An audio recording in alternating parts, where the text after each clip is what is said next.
Ah, est-ce que vous allez bien? Non, oui, non, un peu. Vous allez bien. Moi, ça va. Ça va. Fatigué, mais Dieu fortifie. Amen. Soyez tous fortifiés, soyez tous renouvelés. Je sais qu'il fait très chaud. Il y a des fontaines là dans vos extrémités. N'hésitez pas à vous lever pour boire si vous avez soif.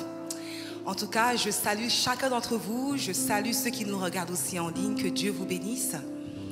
Vraiment, ce matin, réalisons la grâce que nous avons d'être là pour venir adorer Dieu.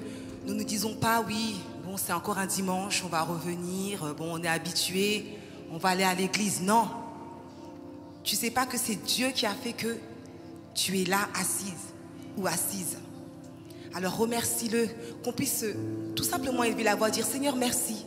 Merci parce que tu as permis que je sois là. Merci parce que tu es présent. Merci parce que je suis en bonne santé. Élevons la voix vers notre Dieu ce matin. Seigneur, je te bénis pour ta présence. Je te bénis parce que tu es là. Je te bénis parce que je suis là pour t'adorer, Seigneur. Et je veux te rendre toute la gloire dans ta maison, Seigneur.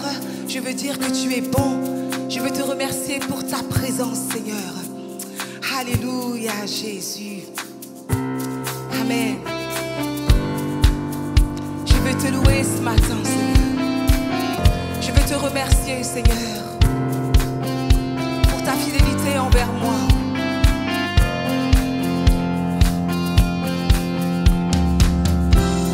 Je viens dans ta maison.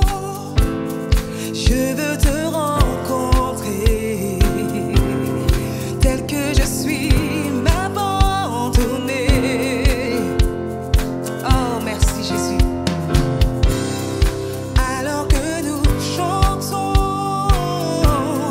Ton esprit me rend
Oui, tu fais bien de l'acclamer. Sache que peu importe ce que tu traverses, Dieu est avec toi. Dieu combat pour toi. Dieu est au devant de toi. Et tu es déjà victorieux en son nom. Alléluia. Tu transformes mal au pain. Touche à les yeux de ta main. Nul n'est comme toi. Oh, comme toi. Tant dont tu n'aimes, tu brilles.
Voilà pourquoi je ne crains rien. Voilà pourquoi, Seigneur, je reste en paix. Merci, Jésus. Tu es ce Dieu couronné vainqueur pour ma vie, Seigneur. Alléluia.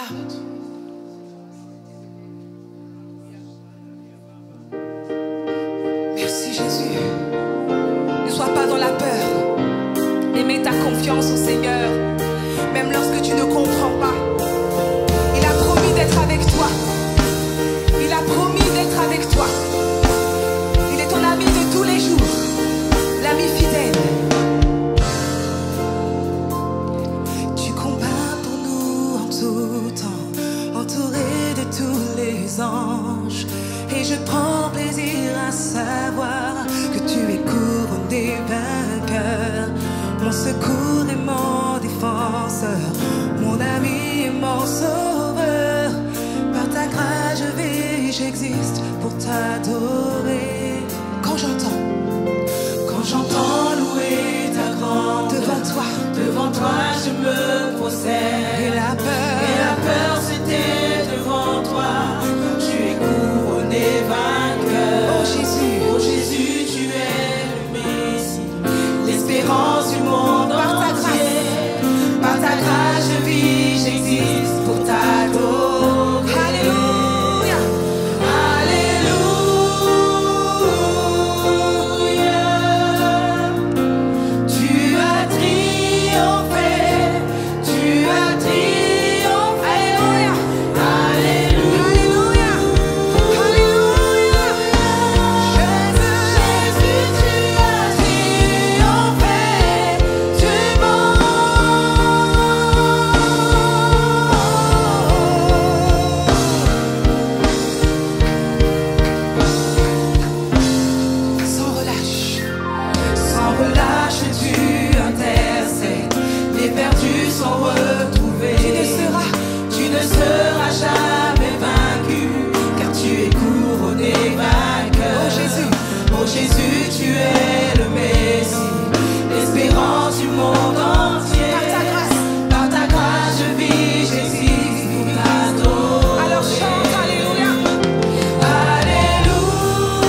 victorieuse en toi, Seigneur.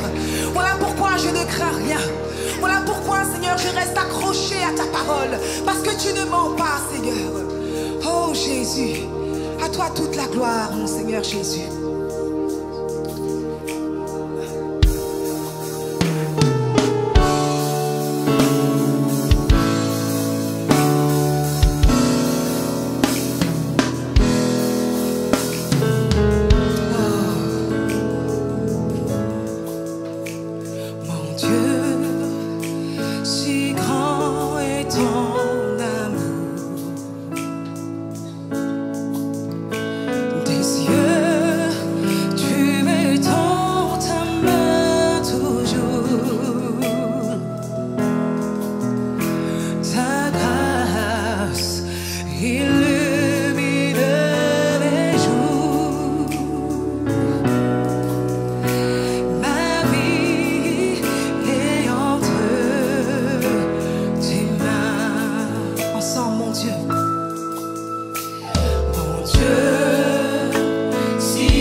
Je ne crains rien.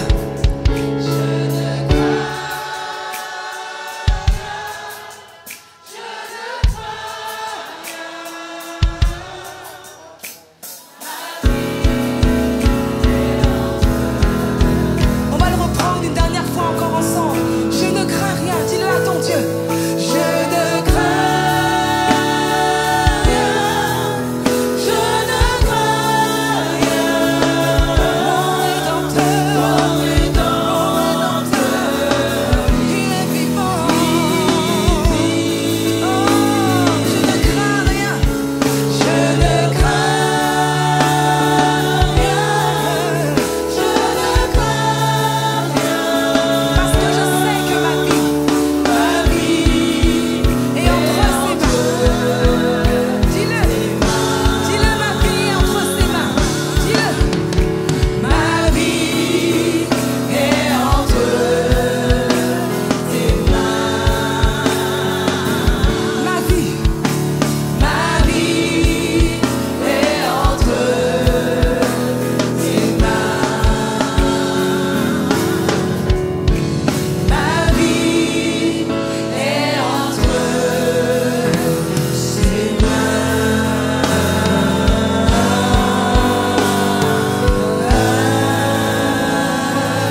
Est-ce qu'on peut prendre un instant, juste fermer les yeux et remettre ce moment, ce temps entre les mains de Dieu? On va lui demander de nous remplir de son Saint-Esprit. On va lui demander de nous aider, de nous disposer, afin que le message qu'on va écouter là, ce ne soit pas un message de plus, comme j'aime à le dire, mais vraiment quelque chose qui va changer notre vie, transformer notre vie, impacter notre vie et porter du fruit. Est-ce qu'on peut élever notre voix tous ensemble? Père éternel, merci. Merci pour ta bonté, ta fidélité, ta grâce dans nos vies. Merci Seigneur Dieu, parce que ce matin nous aurions pu être n'importe où ailleurs, Seigneur, mais toi tu nous as fait cette grâce que d'être ici, de pouvoir te louer, de pouvoir t'adorer, de pouvoir te célébrer. Seigneur, c'est toi qui nous as accordé le souffle de vie et nous te sommes reconnaissants. Merci Seigneur, parce que tu as déjà commencé à agir, Seigneur, pendant ce culte. Seigneur, pendant cette louange, tu as déjà commencé à nous toucher et à nous parler, Seigneur. Nous prions afin que ton Saint-Esprit continue. Nous prions afin, Seigneur, que ce que tu as démarré, que tu puisses le terminer. Merci Seigneur, parce que tu nous disposes. Seigneur, tu éloignes de nous, Seigneur Dieu, toute déconcentration, Seigneur mon Dieu. Seigneur, tu concentres notre esprit, Seigneur, vers toi, à se concentrer sur toi et à entendre ce que tu as prévu pour nous. Que ton nom soit loué, Seigneur, dans le nom de Jésus. Amen. Amen. Amen. Ce matin, la parole, elle est simple. C'est « Et si l'échec te faisait avancer ?» Et si l'échec te faisait avancer? C'est un questionnement que l'on va prendre ensemble, on va réfléchir à ça. Et si l'échec te faisait avancer? C'est vrai que bien souvent, lorsque l'on pense à l'échec, on pense à quelque chose de négatif. On pense à quelque chose de mauvais, on pense aux souffrances de nos vies, on pense aux difficultés, on pense aux problèmes, on pense à tout ce qui a pu nous arriver. Et on voit l'échec comme quelque chose de négatif. Eh bien, ce matin, on va réfléchir tous ensemble pour essayer de voir est-ce que le Seigneur n'aurait pas quelque chose d'autre pour nous dans ces échecs. Est-ce que le Seigneur n'aurait pas une autre parole pour nous, un autre moyen pour nous de grandir au milieu de ces échecs-là? Avant de vraiment voir ce point-là, on va déjà commencer par voir de quelle manière le diable se sert de nos échecs pour nous maintenir au plus bas. Parce que je pense que tout le monde le sait ici, le diable a des stratégies. Il utilise des stratégies pour nous maintenir loin de Dieu, loin de notre destinée, loin de ce qu'il a prévu pour nous. Il a des stratégies. Et parmi ces stratégies-là, une de ses favorites, eh bien, c'est de nous mettre des pensées à l'intérieur de notre tête. Des pensées à l'intérieur de notre tête. Il nous met des pensées à l'intérieur de notre tête. Et ce matin, on va s'arrêter sur ce qui s'appelle les pensées limitantes. Les pensées limitantes. Une pensée limitante, qu'est-ce que c'est? Une pensée limitante, c'est une pensée ou une croyance négative, une fausse croyance, une fausse pensée que l'on a sur nous-mêmes et qui influence notre vie, qui influence nos choix, qui influence nos décisions et qui nous amène finalement à passer à côté de ce que Dieu veut pour nous, qui nous amène à passer à côté du plein potentiel que Dieu a mis à l'intérieur de nous. Vous savez, tous autant que nous sommes, il y a quelque chose qui brûle à l'intérieur de nous. On a tous envie d'aller plus loin avec Dieu. Quelqu'un a envie d'aller plus loin avec Dieu? On a tous envie d'aller plus loin avec lui. On a tous envie d'accomplir des choses. On a tous envie de faire grandir notre vie, notre intimité avec le Seigneur. Il a mis des fois des rêves à l'intérieur de nous. Il a mis des objectifs à l'intérieur de nous. Et on a envie d'aller plus loin. Mais la pensée limitante, c'est lorsque le Seigneur met toutes ces choses à l'intérieur de moi et qu'il y a une pensée qui me vient, qui me dit mais non, là ce que Dieu a mis dans ton cœur c'est trop grand, c'est trop fort, c'est impossible pour toi. Lorsque le Seigneur met quelque chose dans ton cœur et toi tu te dis, il y a une pensée qui vient et tu te dis mais je ne suis pas capable de faire ça moi. Seigneur, tu peux demander à quelqu'un d'autre, tu peux voir avec les autres, mais moi je ne suis pas capable de faire ça. Moi, je ne suis pas assez grand, je ne suis pas assez fort, je ne suis pas assez connaisseur de la Bible, moi, je ne suis pas assez prophète, je ne suis pas assez comme ci, je ne suis pas assez comme ça.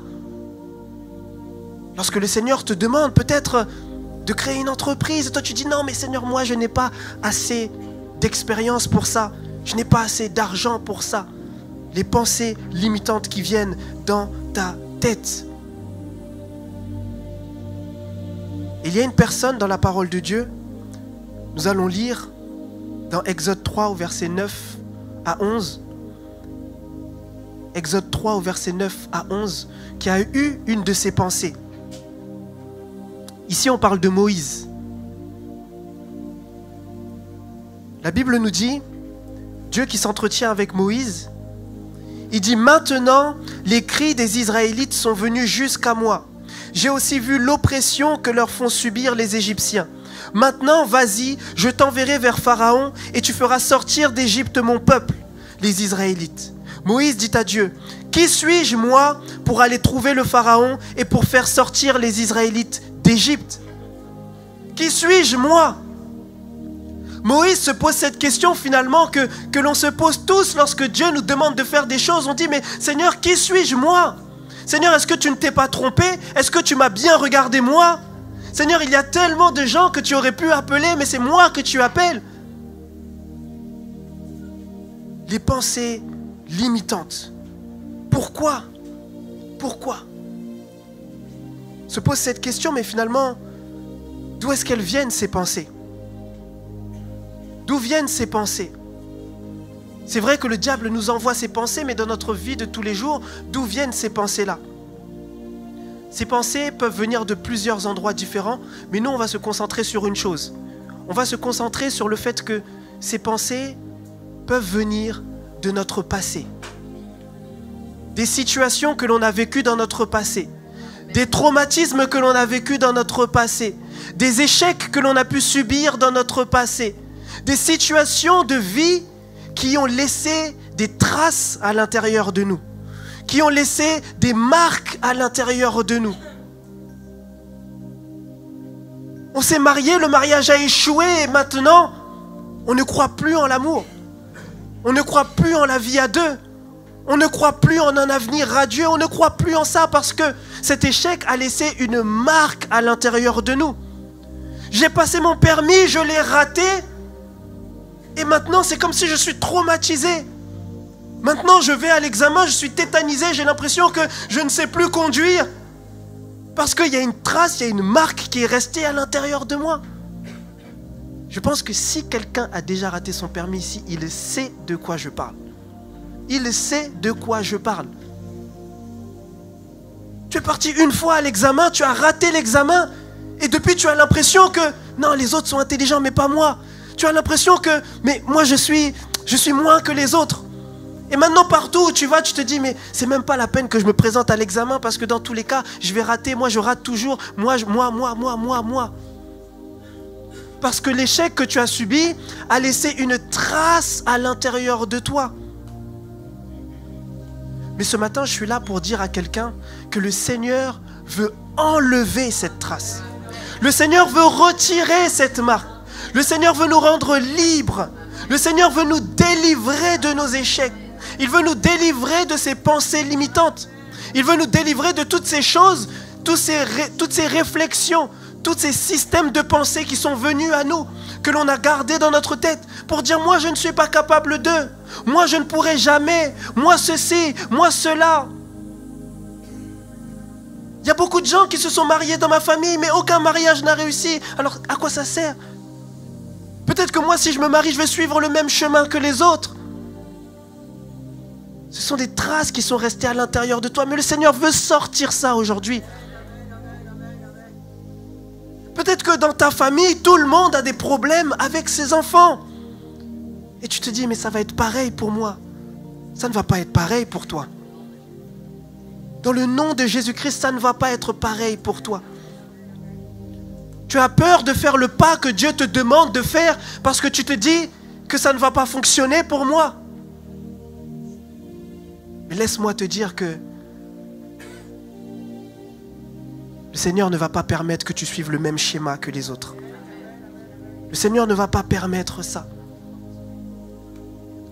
Moïse, ici, souvent on a l'habitude de dire que Moïse n'a pas voulu faire tout de suite ce que Dieu voulait qu'il fasse. Pourquoi? Souvent on dit parce que Moïse avait peur de Pharaon. C'est ce qu'on dit souvent, non? Moïse avait peur de Pharaon. Mais la vérité, quand on lit bien ce passage, on se rend compte que Moïse n'avait pas si peur de Pharaon que ça. Il va dire oui, Pharaon, etc. Dieu va lui dire, ok, moi je serai avec toi. Moïse va dire, d'accord, j'y vais alors. Moïse derrière, il va dire encore, quand Dieu va lui dire maintenant, ok, va devant ton peuple et explique-leur les choses. Et là maintenant, Moïse, il va avoir un grand problème. Et là maintenant, Moïse va commencer à trouver toutes les excuses possibles et imaginables pour ne pas y aller. Parce que Moïse ne veut pas retourner auprès de son peuple. Moïse ne veut pas retourner affronter son peuple. Pourquoi? Parce que Moïse, ce que Dieu lui demande là, c'est pas nouveau pour Moïse.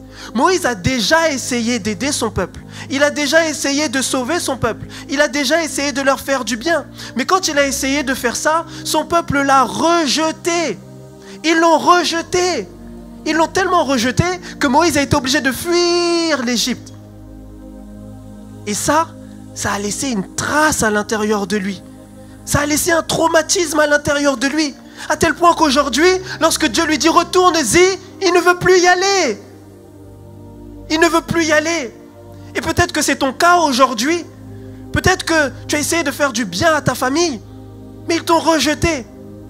Peut-être que tu as essayé d'aider des amis, des camarades de classe, etc. Mais ils t'ont rejeté. Peut-être que tu as essayé de faire des choses dans l'église, mais tu te rends compte qu'à la fin, les mêmes personnes avec qui tu essayes de faire des choses, eh bien ces mêmes personnes-là te font du mal, elles te rejettent, elles te trahissent, elles te jettent dehors. Et ça te blesse, ça te fait du mal. Et il y a une pensée qui vient s'installer dans ta tête où tu te dis, mais plus jamais, plus jamais, plus jamais je ne servirai à l'église. Plus jamais je ne ferai ça. Plus jamais je ne retenterai les études supérieures. Plus jamais je n'essaierai de créer une entreprise. Plus jamais je ne ferai de réunions de famille si c'est pour être traité comme j'ai été traité. Plus jamais j'essaierai de me réconcilier avec un tel ou une telle. Plus jamais. Mais tout ça, c'est des pensées de l'ennemi. C'est des pensées du diable qui viennent s'installer dans notre tête. Il se sert des blessures, il se sert de la trace qui est restée à l'intérieur de nous pour nous maintenir au plus bas. Mais est-ce que je peux dire à quelqu'un, ce n'est pas parce que tu as été rejeté une fois qu'ils te rejetteront la deuxième fois. Ce n'est pas parce qu'on n'a pas voulu de toi à un moment donné qu'on ne voudra pas de toi maintenant. Ce n'est pas parce que tu as postulé 5 fois, on t'a recalé, que maintenant tu dois être dégoûté de postuler. Moïse a essayé une première fois, ça n'a pas fonctionné. Mais la différence entre la première et la deuxième fois, c'est que lorsqu'il a fait ça la deuxième fois, c'était le Seigneur qui l'a envoyé. C'est Dieu lui-même qui l'a envoyé. Si Dieu t'envoie, Dieu va également disposer les cœurs. Si Dieu t'envoie, Dieu va également préparer le chemin. Si Dieu t'envoie, personne ne pourra faire autrement que ce que Dieu a décidé. C'est la raison pour laquelle nous devons marcher la tête haute. Nous devons marcher la tête haute. Et lorsque le Seigneur nous demande de faire des choses, nous devons croire que le Seigneur est avec nous. C'est lui qui m'a envoyé, alors je crois que ça va fonctionner. Peu importe le temps que ça va prendre, ça va fonctionner. Seigneur, tu as mis une parole dans mon cœur, peut-être que ça fait 1 an, 2 ans, 3 ans, 4 ans que j'essaye, mais ça va fonctionner. Seigneur, c'est vrai, peut-être que là où je suis fatigué d'attendre, mais ça va fonctionner. Peut-être que le Seigneur t'a dit que tu allais enfanter, mais tu ne le vois pas encore. Mais sache que ça va se réaliser. Vous savez, nous, on a une facilité à lire la parole de Dieu, à tourner les pages. Et on voit ici, ok, Abraham, Dieu se révèle à lui, d'accord, on tourne la page. Ok, bon, Abraham, il a eu son enfant, ça a duré le temps d'une page. Ok, mais ce sont des vraies personnes. qui ont attendu de vraies périodes. Ils ont attendu longtemps, longtemps, longtemps, longtemps avant que les promesses se réalisent. Longtemps. Ils ont attendu longtemps avant que les promesses se réalisent. Joseph, Dieu lui a donné cette vision-là. Il a attendu plus de 17 ans avant que la promesse se réalise. Et pendant le temps qu'il attendait, il n'était pas posé à la station de bus en train d'attendre que le bus arrive. Le temps que la promesse arrive, il a souffert. Il a été en esclavage. Il a été dans la maison de Potiphar. Il a été trahi. On l'a envoyé en prison. En prison, il aide quelqu'un. La personne ne lui rend pas en retour. Il a vécu des choses graves qui laissent des traces. Qui laissent des traces. Mais parce que Dieu lui avait donné cette parole et qu'il est resté attaché à cette parole, Joseph savait que ce que Dieu a dit va s'accomplir. J'aimerais que quelqu'un serre ça dans son cœur. Je ne sais pas ce que Dieu t'a dit, mais sache que cela va s'accomplir. Si tu passes par un temps de maladie, si Dieu a dit qu'il allait te guérir, mon frère, ma soeur, Dieu va te guérir. Peu importe ce que les médecins ont dit, Dieu va te guérir. Peu importe la gravité de ta situation, Dieu va te guérir. Si tu es actuellement en train de chercher un travail, actuellement en train de chercher une alternance, et tu ne trouves pas, et tu te dis, mais c'est terminé pour moi, parce que dans tous les cas, il ne me reste que 2 semaines, il ne me reste qu'une semaine, il ne me reste qu'un jour, même s'il ne te reste que 30 secondes, tant que Dieu n'a pas donné son dernier mot, ce n'est pas terminé. Ce n'est pas terminé. Le Seigneur veut que nous puissions briser ces pensées limitantes qui sont à l'intérieur de notre tête. Briser ces pensées limitantes-là. Parce que ces pensées limitantes ne viennent pas de lui. Elles ne viennent pas de lui. Quelqu'un a déjà eu une pensée limitante qui est passée dans sa tête? Une seule personne? Waouh! Waouh! Gloire à Dieu si vous n'avez pas de pensée limitante. Moi, j'en ai presque tous les jours. Presque tous les jours. Presque tous les jours.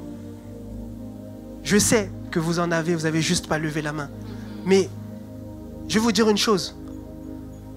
Vous savez, dans notre vie chrétienne, et là je parle à tout le monde, à la jeunesse, mais à tout le monde, dans notre vie chrétienne, c'est-à-dire qu'à un moment donné, quand on est devenu trop confortable dans notre vie chrétienne, c'est qu'il y a un problème. C'est qu'il y a un problème. Quand on est devenu trop tranquille dans notre vie, c'est-à-dire qu'il y a un problème. Parce que celui qui veut marcher après le Seigneur Jésus-Christ, il y a des pensées qui passent par sa tête. Celui qui cherche à faire la volonté de Dieu, il est combattu. Celui qui cherche à marcher selon les plans de Dieu, celui-là, il rencontre des difficultés. Si toi, tu marches tranquille, tranquille, tout va bien, gloire à Dieu. Je ne suis pas là en train de glorifier les souffrances. Gloire à Dieu. Mais, j'aimerais que tu réfléchisses, que tu te dises, mais pourquoi est-ce que le diable me laisse tranquille comme ça? Pourquoi? Pourquoi? Pourquoi?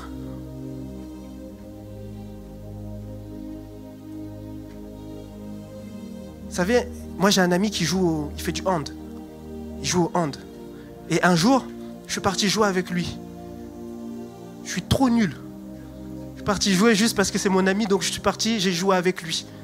Mais, donc, tous ceux qui étaient là, c'était des pros, enfin, ils savaient jouer, etc. Et moi, j'arrive là, sur le terrain, je me dis, ok, là c'est bon, je suis fort. Et je sais pas, mais il n'y avait personne sur moi. Donc, j'étais tranquille sur le terrain, je jouais, de temps en temps, je prenais la balle, je la donnais. Et comme il ne se passait rien, je vivais mon truc tranquille, en fait, je me disais, ouais, je suis bon. Je suis bon. Je suis bon. Mais en fait, et tout le match, j'étais tranquille, hein, tout le match. J'étais tranquille, je faisais mes petites actions. Je n'ai pas marqué un but, mais j'étais tranquille.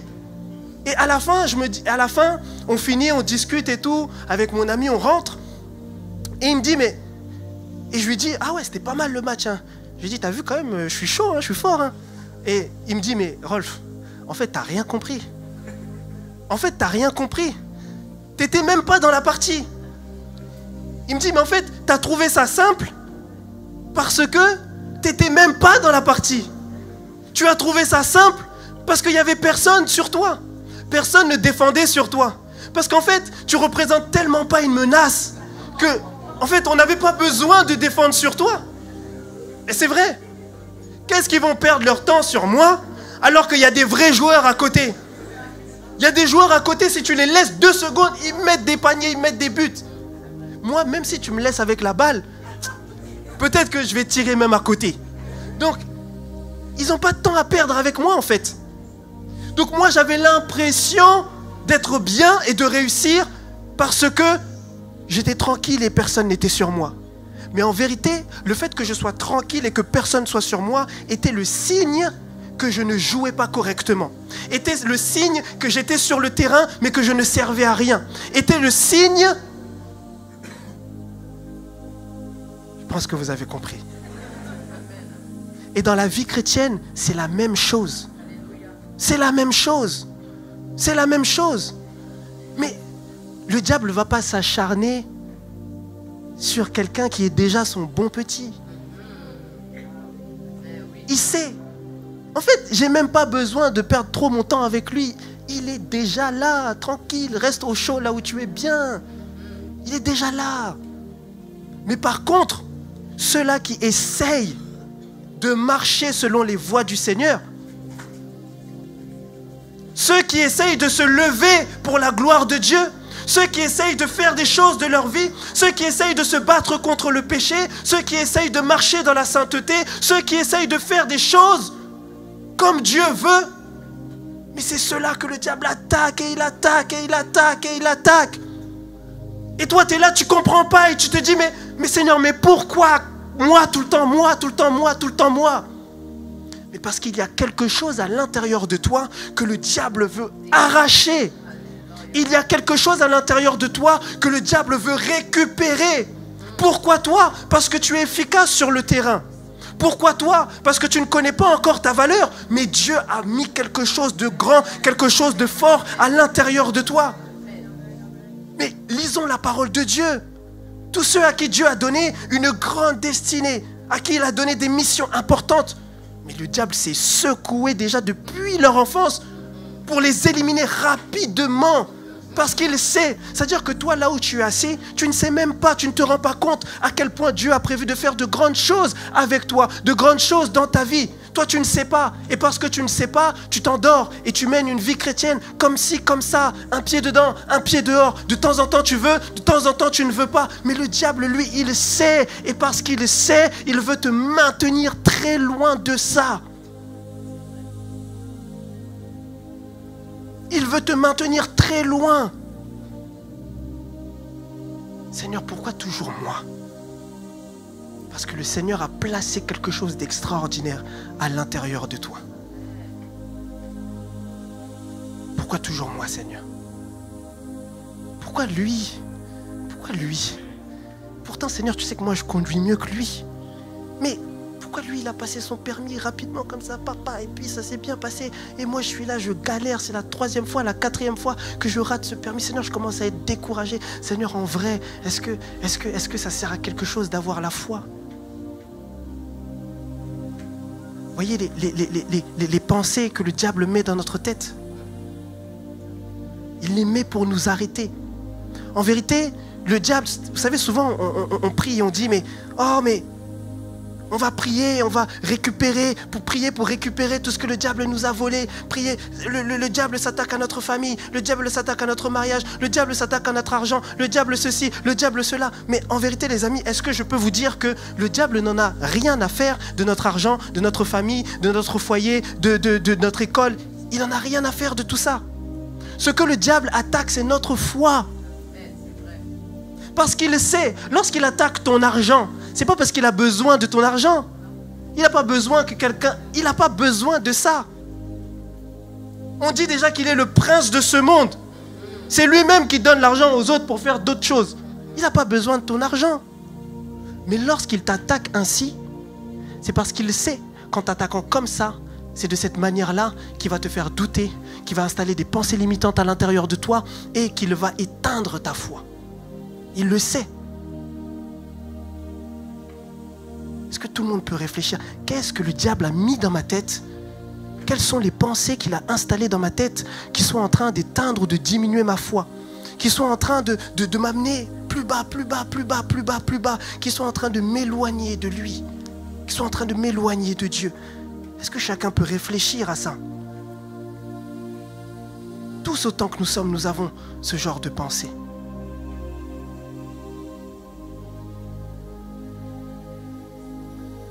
Comment nous pouvons surmonter plutôt ces pensées-là? La première chose, c'est que nous devons apprendre à discerner ces pensées. Nous devons apprendre à les discerner. Ok? Discerner, ça veut simplement dire comprendre ces pensées, savoir qui les envoie. Lorsqu'une pensée vient dans ma tête, mais je dois savoir que cette pensée-là ne vient pas de Dieu. Cette pensée-là ne vient pas de Dieu.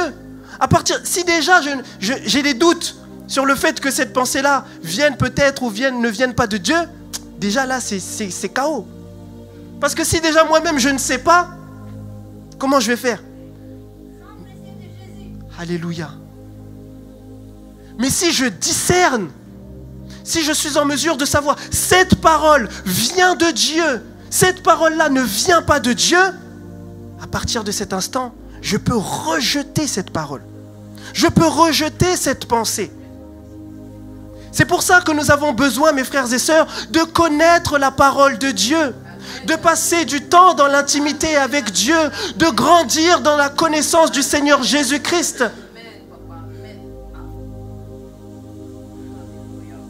Connaître le Seigneur, ce n'est pas juste venir à l'église. Ça va plus loin. L'apôtre Paul pouvait dire, ce grand monsieur, il pouvait dire, mais moi je regarde comme de la boue tout ce que j'ai, à côté de cette grâce merveilleuse que celle de connaître le Seigneur Jésus. Il parlait comme s'il ne connaissait pas Jésus. Il cherchait à le connaître davantage, il parlait comme s'il ne le connaissait pas. Mais nous, des fois, dans l'église, on a l'orgueil, parce qu'on est là peut-être depuis 1 an, 2 ans, 5 ans, 10 ans, 20 ans, 15 ans, 30 ans, 80 ans. On a l'orgueil de se dire, moi je connais Jésus. Moi je connais Jésus. Maintenant ça c'est pour les jeunes, moi je connais Jésus. Moi j'ai fini avec ces... Vous lisez la parole, mais moi je connais. Une vie ne suffit pas à connaître Jésus.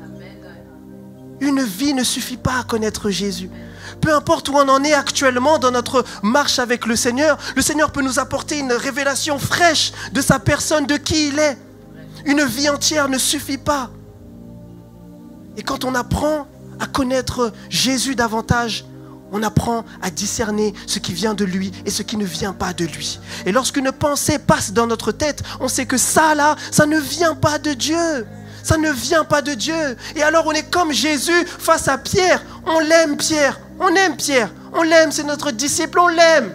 Mais ce Pierre nous dit quelque chose qui va à l'encontre de la volonté de Dieu, à l'encontre de la parole de Dieu. Alors Jésus peut se retourner vers Pierre et lui dire, arrière de moi Satan, car ta pensée n'est pas celle de Dieu. Et nous devons avoir la même énergie face au diable. Nous devons avoir la même énergie face à nos pensées limitantes. Nous devons les discerner et dire, mais non, non, non, non, non. En fait, cette pensée-là, arrière de moi. Cette pensée ne vient pas de Dieu. Nous devons les contrer avec la parole de Dieu. Nous devons les contrer avec la parole de Dieu. Lorsque je veux entreprendre quelque chose, faire quelque chose, et qu'il y a cette pensée à l'intérieur de moi qui me dit, mais c'est impossible, tu n'y arriveras jamais. Tu n'y arriveras jamais. Je dois dire, mais non, non. À l'homme, cela est impossible. Mais il est écrit qu'à Dieu, tout est possible. À Dieu, tout est possible. Lorsque je me dis, mais non, moi je n'ai pas la capacité, moi je n'ai pas l'énergie qu'il faut, moi je ne sais pas parler, moi je ne sais pas, je ne peux pas aller vers les gens, moi je ne peux pas, moi je ne peux pas. Il faut dire, mais non. Il est écrit que ce n'est ni par la force, ni par la puissance, mais c'est par ton esprit, Seigneur. C'est par ton esprit. Lorsque le Seigneur te dit, mais prie, intercède pour ta famille, parce que je n'en ai pas fini. C'est vrai qu'ils ne sont pas encore convertis, mais continue à intercéder, continue à intercéder. Et tu dis, mais Seigneur, je n'ai pas en moi la patience nécessaire. Toi, tu ne l'as pas, mais le Saint-Esprit vit en toi. Et lui, il l'a. Lui, il l'a. Nous devons proclamer la parole de Dieu. Proclamer la parole de Dieu. Si quelqu'un est malade, et qu'il y a ces pensées qui viennent dans ta tête pour te dire c'est fini pour toi, c'est fini pour toi. Tu dis non, ce n'est pas fini pour moi. Non, ce n'est pas fini pour moi. Non, moi je ne mourrai pas, je vivrai. Et je raconterai les œuvres de l'Éternel. Ce n'est pas fini pour moi, ce n'est pas fini. Nous devons proclamer ces paroles-là.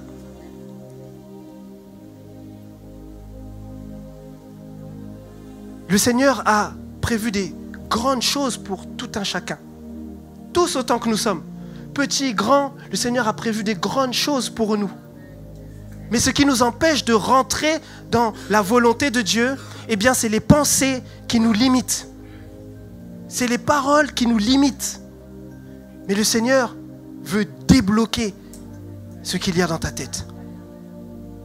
Est-ce que tu peux dire à ton voisin, hey, réveille-toi, parce que le Seigneur veut te débloquer.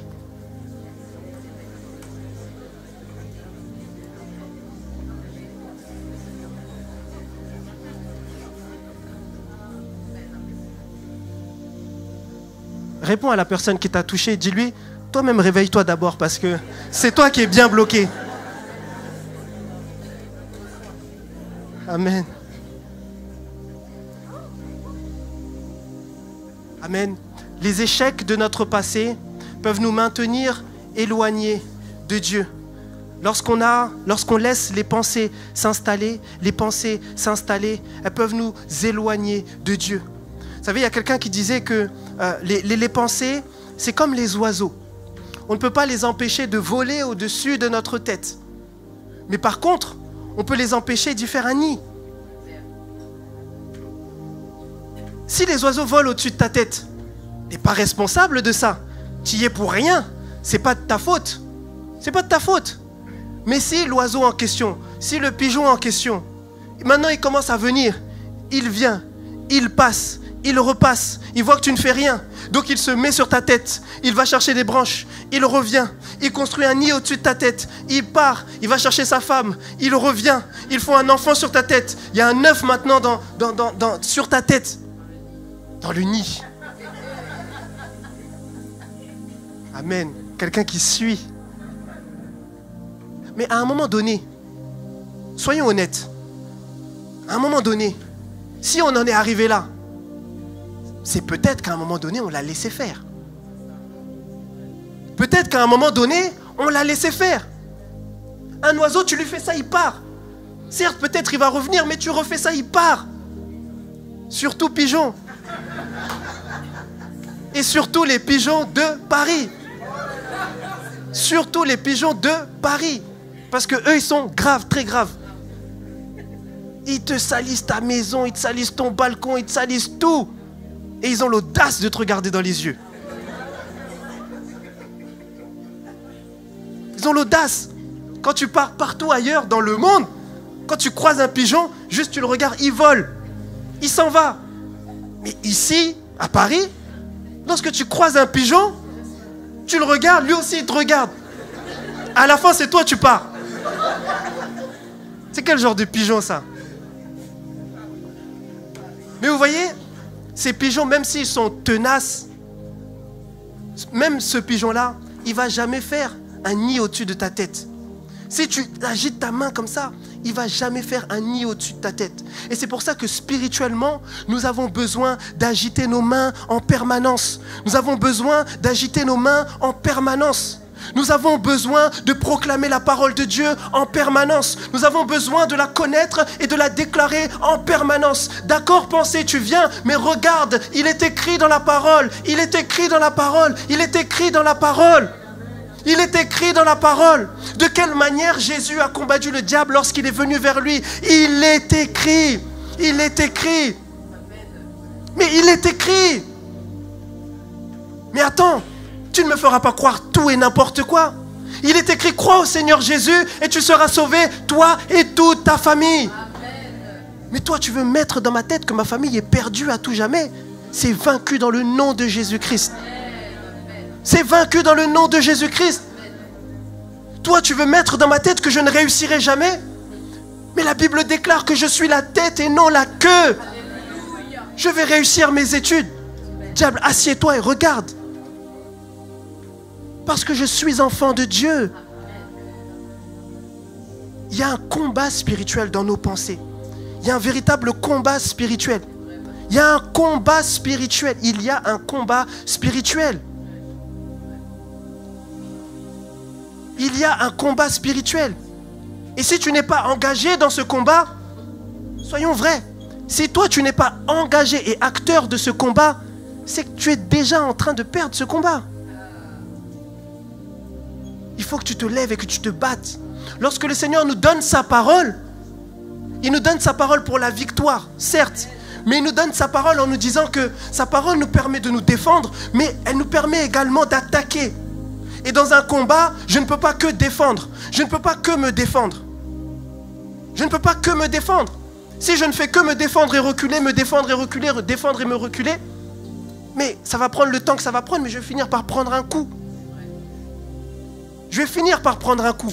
Mais ce que Dieu nous demande, c'est également d'attaquer, de contre-attaquer. Parce que parfois, la meilleure défense, c'est l'attaque. Quelqu'un le sait ? La meilleure défense, c'est l'attaque. Et en tant qu'enfants de Dieu, nous ne sommes pas juste appelés à être des défendants. Non. Nous sommes appelés également à être ces gens-là qui attaquent. Ces gens-là qui causent du trouble dans le camp adverse. Ces gens-là qui prient, qui intercèdent. Ces gens-là dont les démons ont peur. Parce qu'ils savent que, ah non, celui-là vraiment, ils se parlent entre eux, ils se disent, non, toi va, parce que lui, il m'embête. Toi va. Ne soyons pas de ceux-là où, vous savez, peut-être qu'entre eux, ils se regardent, ils se disent, bon, allez, on va aller voir un tel. Ok, tout le monde veut y aller parce qu'on sait que lui, il ne va rien nous faire. Soyons de ceux, véritablement, quand ils se regardent entre eux, ils se rejettent la balle. Non, toi va, moi je veux pas. Parce que lui là, comment il aime le Seigneur Jésus, c'est pas pour moi.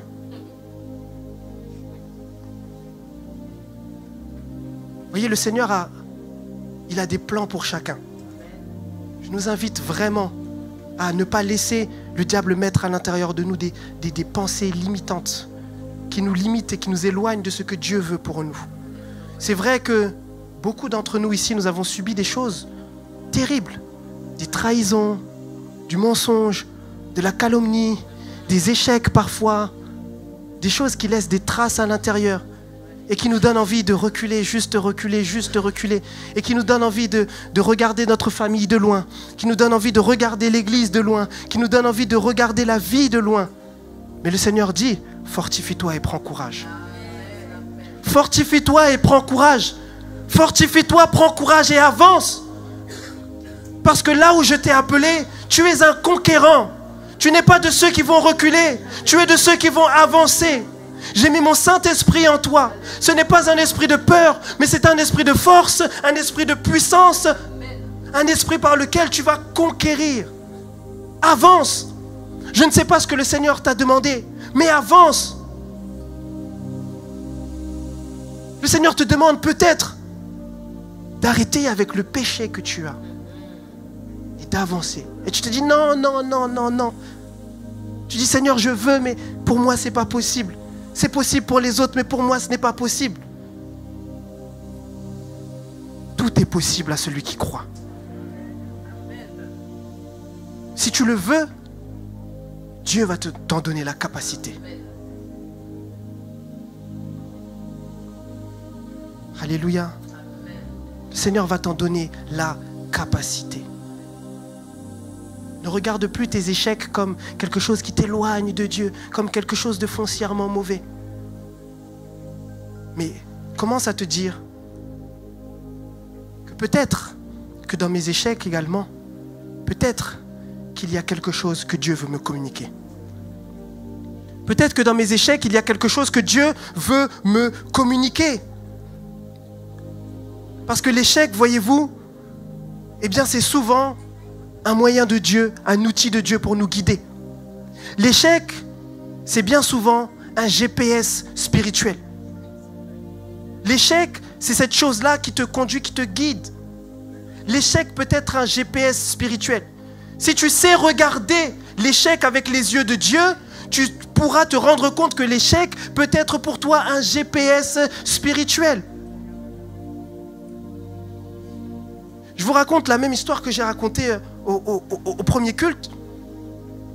J'expliquais que cet été, je suis parti au Portugal pour le mariage d'un ami.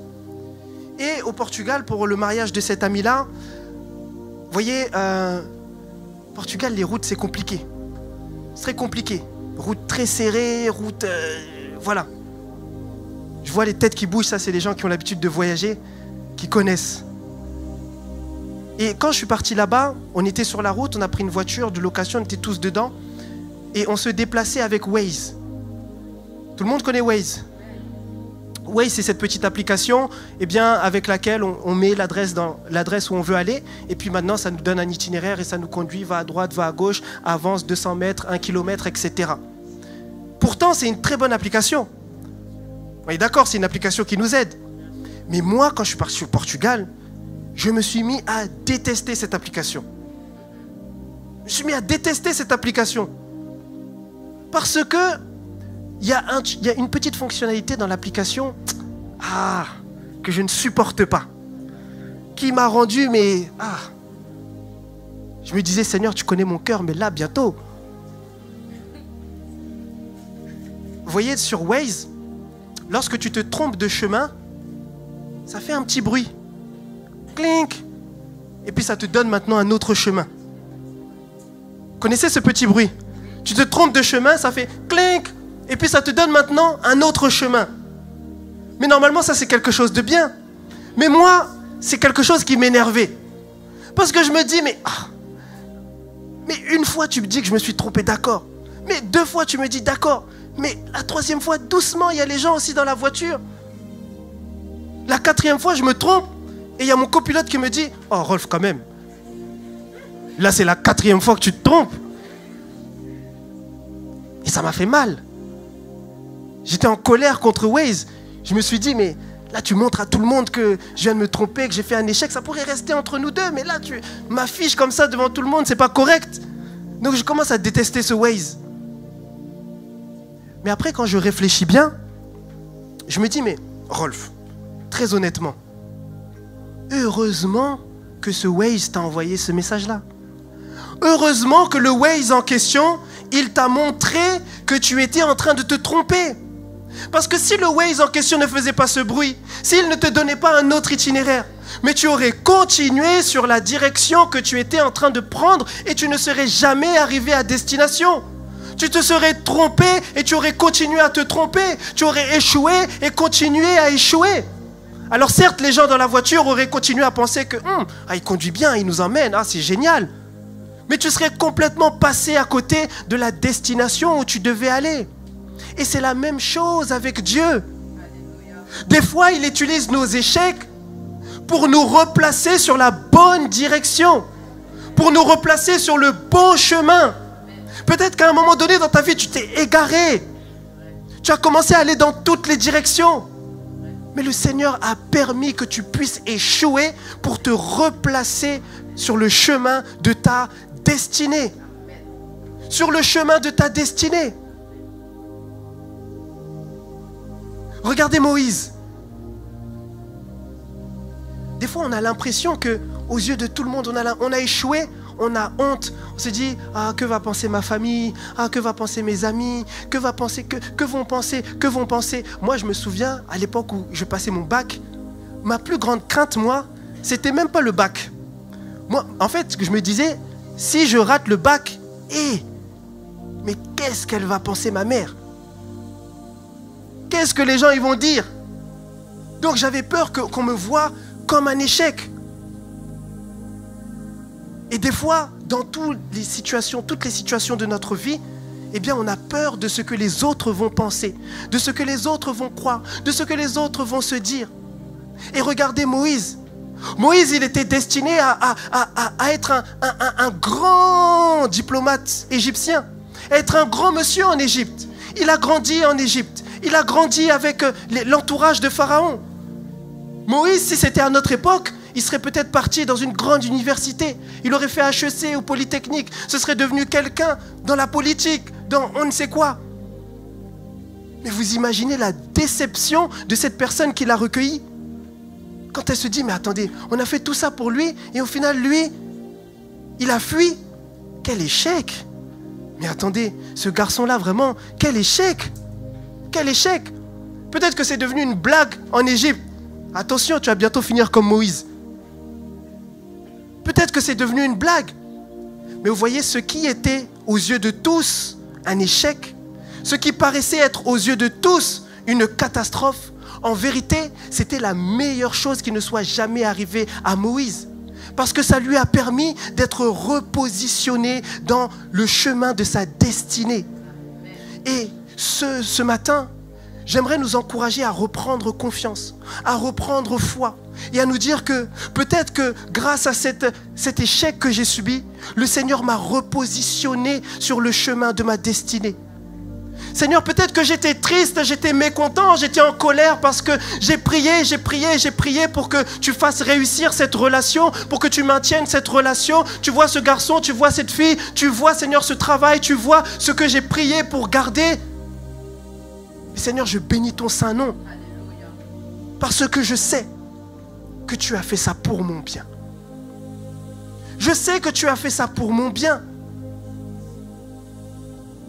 Beaucoup de choses que l'on pense des fois être des échecs. Est-ce que je peux vous dire que parfois, dans le ciel, c'est de la réjouissance. C'est de la réjouissance. Est-ce que nous pouvons nous tenir debout, s'il vous plaît?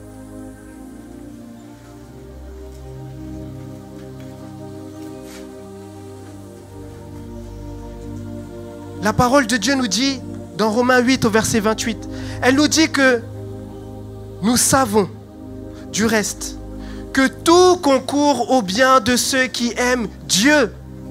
Tout concourt au bien de ceux qui aiment Dieu. Le Seigneur a peut-être placé un rêve à l'intérieur de ton cœur. Il a peut-être placé un désir à l'intérieur de ton cœur, un objectif à l'intérieur de ton cœur. Et tu te dis, mais j'ai échoué. Seigneur, comment est-ce que je vais faire pour aller de l'avant? Le Seigneur te dit, j'ai ta vie entre mes mains. C'est moi qui conduis tes pas. Et que ce soit dans la victoire ou dans l'échec, je serai là pour toi. Que ce soit dans les réussites ou dans les échecs, je serai là pour toi. Mais ce que Dieu veut, c'est que tu puisses lui être obéissant. Ce que Dieu veut, c'est que tu puisses accomplir la destinée qu'il a prévue pour toi. Même si Dieu te fait passer à côté d'une réussite selon le monde, ce que Dieu veut, c'est que tu puisses réussir selon lui. Est-ce que nous pouvons élever notre voix tous ensemble? Élever notre voix. Et tout simplement dire à Dieu, mais Seigneur, je comprends que tu es au contrôle de toutes choses. Je comprends que tu es au contrôle de toutes choses. Et Seigneur, c'est vrai que je me suis posé beaucoup de questions. Je t'ai demandé pourquoi ça s'est arrivé, pourquoi ça s'est arrivé, pourquoi ça arrive. Mais Seigneur, finalement, je comprends que tu es au contrôle de toutes choses. Et Seigneur, maintenant, je veux faire ta volonté. Je ne veux pas réussir selon les standards du monde. Mais Seigneur, je veux faire ta volonté. Peu importe ce que tu as prévu pour moi, Seigneur, je veux faire ta volonté. Même si ça me paraît être loin de ce que moi je voulais. Mais Seigneur, je veux faire ta volonté.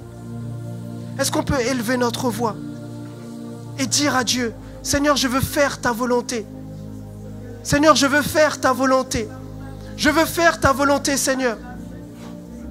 Je comprends, Seigneur, que les échecs par lesquels je suis passé, Seigneur, ont participé à me remettre sur le chemin de ma destinée. Je comprends, Seigneur, que tu as pour moi des projets de paix et non de malheur afin de me donner un avenir et de l'espérance. Est-ce que tu peux élever ta voix et dire à Dieu que tu lui fais confiance? S'il y a à cet instant des pensées limitantes dans ta tête, est-ce que tu peux élever ta voix pour dire: Seigneur, brise ces pensées. Seigneur, brise ces pensées qui me font croire que je ne suis pas assez, qui me font croire que je ne suis pas capable, qui me font croire que je ne serai jamais guéri, qui me font croire que je ne suis pas capable de servir, qui me font croire que je suis inutile à l'église, qui me font croire que je suis inutile à ma famille. Seigneur, brise ces pensées, brise ces pensées, brise ces pensées. Seigneur, je m'attends à toi, je m'attends à toi. J'ai besoin de toi, Seigneur. Ce que je veux, Seigneur, c'est accomplir ta destinée, accomplir tes desseins.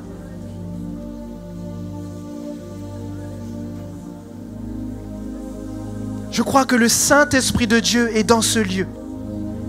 Je crois que le Saint-Esprit de Dieu est dans ce lieu. Et je crois qu'il nous donne une occasion, une opportunité de lui ouvrir notre cœur.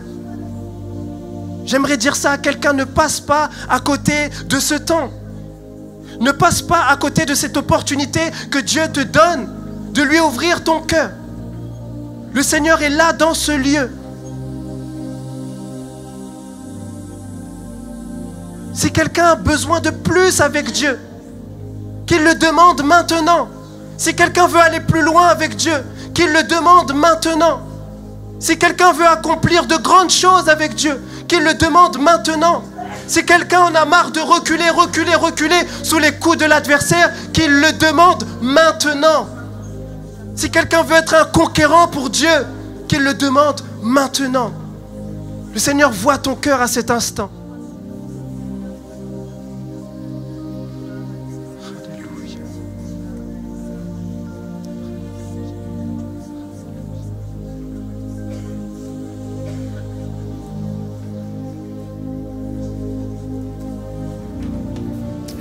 Prendre ce dernier chant et j'aimerais juste que tu puisses te dire, même si la vie n'est pas facile, Seigneur, je veux mettre ma confiance en toi. Quand ça sera difficile, dis-toi ça. N'abandonne pas, ne lâche pas, persévère. Je t'encourage dans cette rentrée qui arrive là, septembre qui est là, pour vous qui allez reprendre l'école, même si c'est pas facile, persévérez.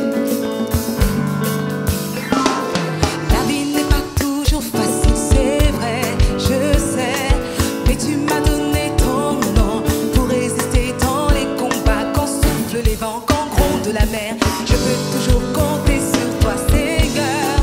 Oh, oh, oh, ensemble la vie n'est pas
dis-le encore à ton Dieu.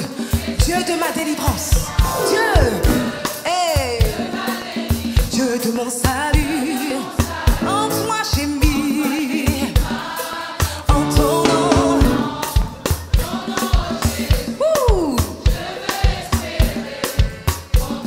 Ensemble, Dieu de ma délivrance. Dieu de ma délivrance. Dieu de mon salut. En toi j'ai mis ma confiance. En ton nom, Jésus. Je veux espérer contre toute espérance.